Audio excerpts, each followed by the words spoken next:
സങ്കീർത്തനം 116. ഞാൻ കർത്താവിനെ സ്നേഹിക്കുന്നു.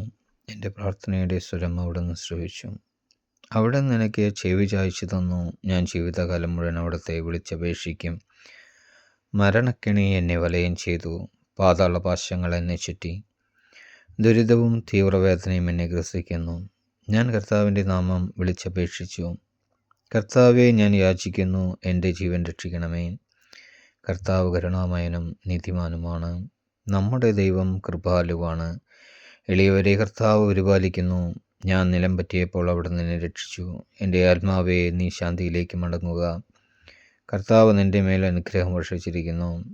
അവിടുന്ന് എൻ്റെ പ്രാണനെ മരണത്തിൽ നിന്നും, ദൃഷ്ടികളെ കണ്ണുനീരിൽ നിന്നും, കാലുകളെ ഇടർച്ചയിൽ നിന്നും മോചിപ്പിച്ചിരിക്കുന്നു. ഞാൻ ജീവിക്കുന്നവരുടെ നാട്ടിൽ കർത്താവിൻ്റെ മുൻപിൽ വ്യാപരിക്കും. ഞാൻ കൊടിയ ദുരിതത്തിൽ അകപ്പെട്ടു എന്ന് ഞാൻ പറഞ്ഞപ്പോഴും ഞാൻ എൻ്റെ വിശ്വാസം കാത്തു സൂക്ഷിച്ചു. മനുഷ്യരെല്ലാവരും വഞ്ചകരാണെന്ന് പരിഭ്രാന്തരായി ഞാൻ പറഞ്ഞു. കർത്താവ് എൻ്റെ മേൽ ചൊരിഞ്ഞ അനുഗ്രഹങ്ങൾക്ക് ഞാൻ എന്ത് പകരം കൊടുക്കും? ഞാൻ രക്ഷയുടെ പാനപാത്രമുയർത്തി കർത്താവിൻ്റെ നാമം വിളിച്ചപേക്ഷിക്കും. അവിടുന്ന് ജനത്തിന് മുൻപിൽ കർത്താവിന് ഞാൻ എൻ്റെ നേർച്ചകൾ നിറവേറ്റും.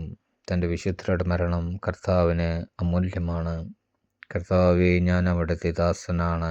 അവിടുത്തെ ദാസനും അവിടുത്തെ ദാസിയുടെ പുത്രനും തന്നെ. അവിടുന്ന് എൻ്റെ ബന്ധനങ്ങൾ തകർത്തു.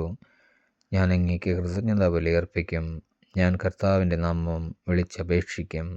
അവിടുത്തെ ജനത്തിൻ്റെ മുൻപിൽ കർത്താവിന് ഞാൻ എൻ്റെ നേർച്ചകൾ നിറവേറ്റും. കർത്താവിൻ്റെ ആലയത്തിൻ്റെ അങ്കണത്തിൽ ജെറുസലേമേ, നിൻ്റെ മധ്യത്തിൽ തന്നെ കർത്താവിനെ സ്തുതിക്കുവിൻ.